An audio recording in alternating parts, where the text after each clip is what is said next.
ప్రధానోపాధ్యాయులకు, ఉపాధ్యాయులకు మరియు నా తోటి స్నేహితులకు నమస్కారం. ఈరోజు మాకెంతో భావోద్వేగంతో కూడిన రోజు.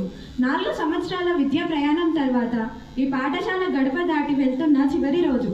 నిన్న మొన్నటి వరకు ఈ ప్రాంగణంలో ఆడుకున్న జ్ఞాపకాలు కళ్ళ ముందే కదలాడుతున్నాయి. మాకు అక్షరాలతో పాటు క్రమశిక్షణను, జీవిత పాఠాలను నేర్పించిన మా గురువులకు పాదాభివందనాలు. తరగతి గది అల్లర్లు, మైదానంలోని ఆటపాటలు ఇవన్నీ మా జీవితంలో మరువని దృశ్యాలు.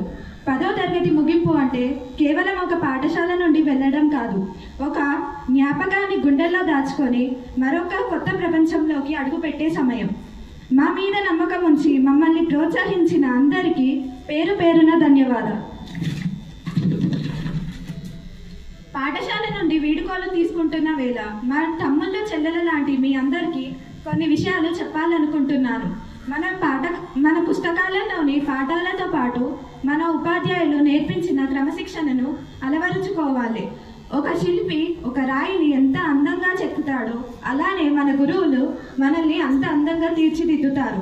వారి సలహాలు పాటించాలి. పాఠశాల చదువు అనేది మీ భవిష్యత్తులో పునాది వంటిది. ప్రతి నిమిషాన్ని సద్వినియోగం చేసుకోండి. చదువుతో పాటు స్నేహాన్ని, జ్ఞాపకాలను ఆస్వాదించండి. ఈ 4 ఏళ్ల ప్రయాణంలో మేము ఏదైనా తప్పు చేసి ఉంటే మమ్మల్ని క్షమించండి.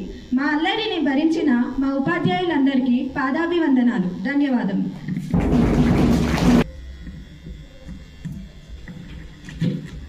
I humbly request our respected